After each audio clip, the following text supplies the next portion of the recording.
திருக்குறள் ஆக்சுவலாக சார் வந்து இப்போ புதுசாக திருக்குறளை மக்களுக்கு பரப்புறதா நினைக்கிறீங்க. 2000 வருஷமாக இருக்கிற திருக்குறள் இனிமேல் கெட போகிறதில்ல. ஆனால் அது இப்போ இருக்க எல்லாருக்குமே அது போய் சேரணுன்றதுக்காக அதை எடுக்கிறாங்க. அதில் நான் பாண்டிய மன்னனாக நினைக்கிறேன்.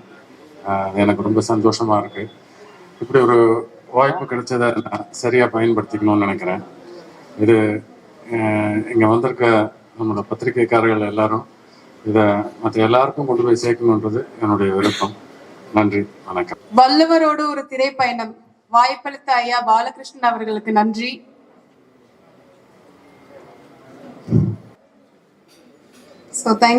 அனைவருக்கும் வணக்கம். இந்த படத்துல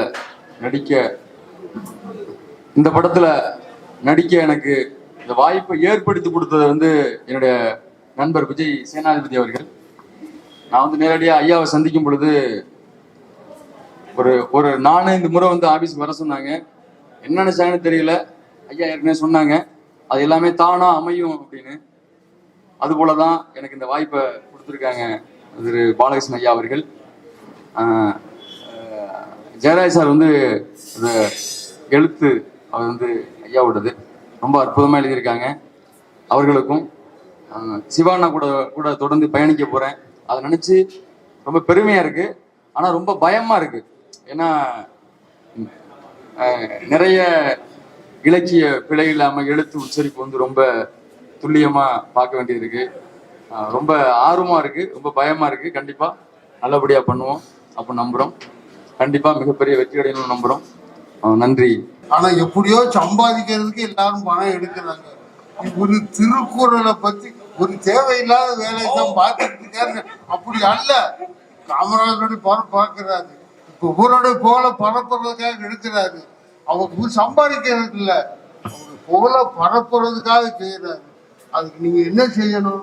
சம்பந்தப்பட்ட அனைவரும் பணத்தை பார்க்காம, பணம் இப்படியே வந்துடும். போன நிமிஷங்கள் 1 மணி நேரம் போச்சா போச்சு, பணம் 2 நிமிஷம் போயிடுமா? அப்படி இல்லாம சம்பந்தப்பட்ட எல்லாருமே அவருக்கு சப்போர்ட் பண்ணி சொன்ன டயத்துக்கு பணத்தை எடுத்து சொன்ன டயத்துக்கு எடுத்து பிரம்மாண்டமான முறையில் எடுத்து ரொம்ப சக்சஸ் ஆகணும். அந்த படம் நான் வரணும் அப்படின்னு நினைச்சு நான் மனசார சொல்றேன். தமிழ் புத்தாண்டு அன்னைக்கு டைம் எடுத்து வந்திருக்கீங்க. அனைவருக்கும் நன்றி. இந்த நாள்ல திருக்குறள்ங்கிற படம் வந்து படப்பிடிப்பு துவக்கப்பட்டுள்ளது. நான் ஏற்கனவே காமராஜ் அப்படிங்கிற படத்தை எடுத்தேன்னா, காமராஜர் வந்து 1975 மறைஞ்சாரு. அவரை பத்தி யாருமே படம் எடுக்கல. எனக்கு அதுக்கான பிராப்தம் கிடைச்சது. திருக்குறள் எழுதி 2000 வருஷம் ஆச்சு. தமிழ் சினிமா 100 ஆண்டை தாண்டி நடக்குது. அதனால எனக்கு இது கிடைச்சது ஒரு பெரிய ஒரு பிராப்தம். இதை ரொம்ப செவ்வனே செய்யணும் அப்படிங்கிற ஒரு உத்வேகத்தை உருவாக்குறது சிவாசாமர் ஆட்கள் தான். ஏன்னா பெரிய படிப்பாளிகள் அவங்க குறை சொல்லக்கூடாது, வேந்தர் குறை சொல்லக்கூடாது. திருவள்ளுவர் சார்ந்த அறிஞர்கள் உலகம் பூரா லட்சக்கணக்கான பேர் இருக்காங்க, ஆயிரக்கணக்கான அமைப்புகள் இருக்கு.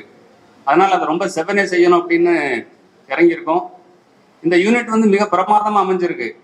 ஆர்ட் டைரக்டர் வந்து கேமராமேன், நடிகர்கள் யாரும் நம்மகிட்ட டிமாண்ட் பண்றது இல்லை, ஒத்துழைப்பு. கலைச்சோழன் வந்து திருவள்ளுவரா நடிக்கிறாரு. தனலட்சுமி மேடம் வந்து வாசுகியா நடிக்கிறாங்க. இன்னும் நிறைய நடிகர்கள் இதில் வந்து ஜாயின் பண்ணுவாங்க. பொருத்தமான நடிகர்கள் வந்து சேர்ந்துக்கிட்டு இருக்காங்க. அடுத்த ஆண்டு திருவள்ளுவர் தினத்தில் வந்து இந்த படத்தை வெளியிடணும் அப்படிங்கிற ஒரு எண்ணத்தில் இருக்கும். அதுக்கு வந்து திருவள்ளுவருடைய ஆன்மா எங்களுக்கு சப்போர்ட் பண்ணணும். அவ்வளோதான் என்னோட சைடு. நீங்கள் எதாவது பேச நினைக்கிறீங்களா? நீங்கள் கேட்க நினைக்கிறீங்களா?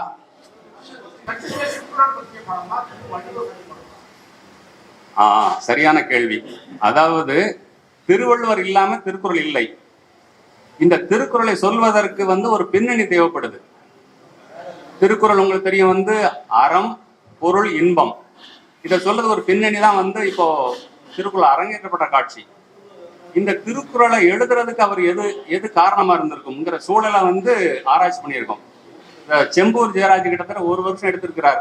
எல்லா உரைகளையும் படிச்சு, இந்த காலகட்டத்தை படிச்சு அதை ரிசர்ச் பண்ணியிருக்கிறாரு. என்னோட வேலை இயக்கம், தயாரிப்பு மட்டுமே. அதோட கதை பின்னணி, ஆராய்ச்சி எல்லாமே செம்பூர் ஜெயராஜுங்க அவர் மேல இருக்க. ஆமா, அவர் தான் வந்து காரணம். 1800 ஆண்டு முதல் 2000 ஆண்டு பழமையாக நினைக்கிறோம். அதனால ஓவியங்கள் அவரை பத்தி, அவர் கன்னியாகுமரியில் பிறந்தான ஒரு குரூப் சொல்றாங்க, மயிலாப்பூர்ல பிறந்தான ஒரு குரூப் சொல்றாங்க. அவரை பத்தி எந்த தரவுகளுமே வந்து நம்மகிட்ட திருக்குறள் கிடைச்சே வந்து நமக்கு ரொம்ப லக்கில் நல்ல கிடைச்சிருக்காத. மேலும் எத்தனை பேர் படிச்சிருக்கீங்க திருக்குறளை? யாரும் கை தூக்கல? ஓகே, ஏன் அப்படி? வெரி குட், சரி. ஆமா, இந்த படம் வந்து இப்ப சொல்ல போனா இந்த வடிவம் வந்து எல்லாரையும் திருக்குறளை படிக்க வைக்கும். அதான் காரணம். இந்த படமே திருக்குறள் ஆயிடாது. 1030 குறள்ல வந்து எது படமாக்க தகுந்ததோ, இப்ப வந்து கலைஞர் வந்து ஒரு போர்ஷனை குறள் ஓவியம் எழுதியிருக்கிறார். அத மாதிரி இது எது காட்சிப்படுத்த முடியுமோ அதை நாங்க காட்சிப்படுத்தியிருக்கோம். ஆமா, இது படமா வந்ததுக்கு அப்புறம் உலக பார்வையாளர்கள் இது என்ன அப்படின்னு வாசிக்க தோன்றதுக்கான ஒரு வழிமுறைக்கு வந்த சினிமா.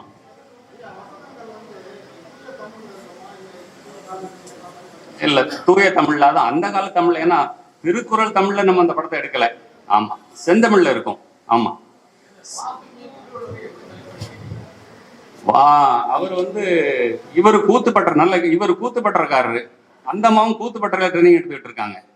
அதனால நடிப்பு வந்து அதுதான் முக்கியம். இன்னைக்கு நடிகர்கள் வாங்குற சம்பளம் உங்களுக்கு தெரியும், இந்த இண்டஸ்ட்ரி எவ்வளவு பெருசா இருக்குன்னு தெரியும்.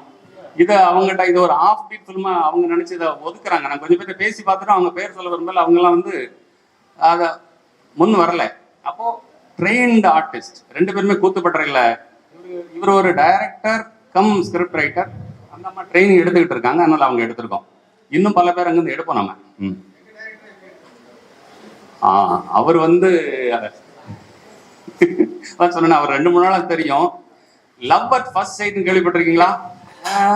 அது தமிழ்ல என்ன சொல்லுங்க ஏங்க? இந்த அளவு கூட இங்கிலீஷ் தெரியாதா? முதல் கண்டதும் காதல். அதாவது அதான் சொன்னேன், இவ்வளவு படித்த ஒரு இயக்குனரை பார்த்த உடனே சரி இவரு வந்து இவருடைய தொடர்பு நமக்கு வேணுங்கிறதுக்காக அவர் அந்த ரோல் கொடுத்துருக்கோம். தாடியோட இருக்கிறாரு, ஒரு ஆளுமை மிக்க மனிதர். நக்கீரர் வந்து கடவுளே கேள்வி கேட்டவரை சொல்லணும்னு அவரை அந்த ரோல் கொடுத்துருக்கோம். போதுன்னு நினைக்கிறேன், தொண்டை தண்ணிலாம் வத்தி போகுது மேல போயிட்டு. அதாவது இப்பவும் வந்து பிரான்ஸ்ல பாத்தீங்கன்னா சினிமாவை வந்து நீங்க ஒரு வர்த்தகம்னு பிச் பண்ணீங்கன்னா கம்பெனிக்காரன் வெளில கொண்டுருவான். இன்னும் அவன் அதை கலையாக வச்சிருக்கிறான். கலை மட்டும்தான் அது வந்து ஒரு டிசர்விங் ப்ராஜெக்ட் அப்படின்னா அவன் அதுக்கு ஃபண்ட் பண்றான். நம்ம ஊர்ல தான் எவ்வளவு போட்டீங்க, எவ்வளவு கிடைக்கும். கலை வந்து சினிமா வடிவத்தை விட்டு மோஸ்ட்லி வெளியேறிடுச்சு. இருக்கு, அப்கோர்ஸ் சில படங்கள் வந்துகிட்டு இருக்கு. ஆனால் இதை நம்ம வர்த்தகமா தான் அணுகிறோம். காமராஜ் படம் பண்ணும்போதும் நான் ஒரு பேச்சுலர், அதனால எனக்கு செலவெல்லாம் ரொம்ப கம்மி. அதனால எதிர்பார்ப்புங்கிறது இல்லை. இங்க வந்து வாழ வேண்டும், அவ்வளவுதான். ஏன்னா வாழவே முடியாம அங்க மனிதர்கள் இருக்காங்க. அதுதான் இதோட நோக்கமும் அதுதான். இது சம்பாதிச்சிடணும் அப்படிப்பட்ட இது வந்து ஒரு பிரச்சனை, ஒரு பிராப்தம்னு சொல்றேனே. ஆமா, அப்படிதான் நடக்கும் அது.